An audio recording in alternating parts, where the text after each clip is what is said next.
जीवा म हो नेपाली।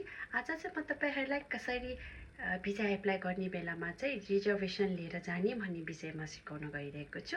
यो चाहिँ जापानको सबै ठाउँमा होइन कि टोकियोमा बस्नुभएको जो चाहिँ सिनागावामा टोकियो इमिग्रेसनमा एप्लाई गर्न जानुहुन्छ उहाँहरूको लागि चाहिँ एकदम इम्पोर्टेन्ट हुनेछ, युजफुल हुनेछ है त। र यो चाहिँ म तपाईँहरूलाई स्क्रिनबाट कसरी रिजर्भेसन गर्न सकिन्छ अनलाइनबाट भनेर स्क्रिनमा देखाएर सिकाउनेछु। स्क्रिनमा देखाएका अनुसारको वेबसाइट ओपन गर्नुहोस्।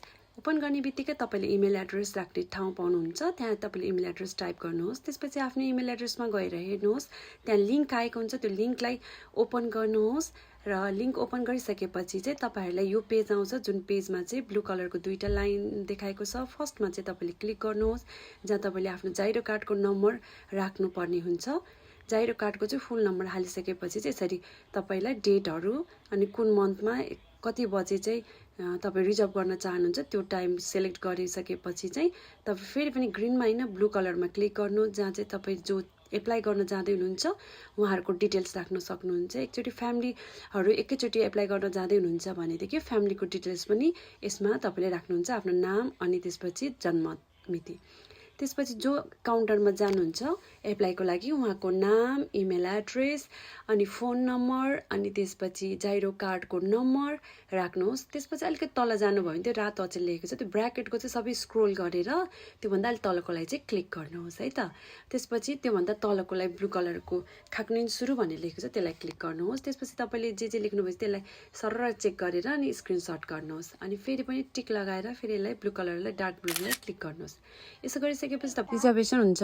यसरी हामीले चाहिँ सजिलो अनि छिटो तरिकाले भिजा एप्लाई गर्नलाई धेरै बेर घन्टा नकोरिकन पनि एप्लाई गर्न सकिने यो चाहिँ तपाईँहरूलाई छिटो छरितोको रिजर्भेसनको तरिका सिकाएको छु।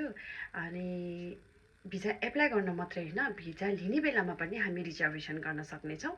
त्यसको लागि चाहिँ म दोस्रो भिडियोमा तपाईँहरूलाई सिकाउनेछु है त। आजलाई यति नै, फेरि नेक्स्ट भिडियोमा फेरि पनि भेटौँला। By by, साइनारा। जीवा म हो नेपाली। आज चाहिँ म तपाईँहरूलाई कसरी भिजा एप्लाई गर्ने बेलामा चाहिँ रिजर्भेसन लिएर जाने भन्ने विषयमा सिकाउन गइरहेको छु। यो चाहिँ जापानको सबै ठाउँमा होइन कि टोकियोमा बस्नुभएको जो चाहिँ सिनागावामा टोकियो इमिग्रेसनमा एप्लाई गर्न जानुहुन्छ उहाँहरूको लागि चाहिँ एकदम इम्पोर्टेन्ट हुनेछ, युजफुल हुनेछ है त। र यो चाहिँ म तपाईँहरूलाई स्क्रिनबाट कसरी रिजर्भेसन गर्न सकिन्छ अनलाइनबाट भनेर स्क्रिनमा देखाएर सिकाउनेछु। स्क्रिनमा देखाएका अनुसारको वेबसाइट ओपन गर्नुहोस्। ओपन गर्ने बित्तिकै तपाईँले इमेल एड्रेस राख्ने ठाउँ पाउनुहुन्छ। त्यहाँ तपाईँले इमेल एड्रेस टाइप गर्नुहोस्। त्यसपछि आफ्नो इमेल एड्रेसमा गएर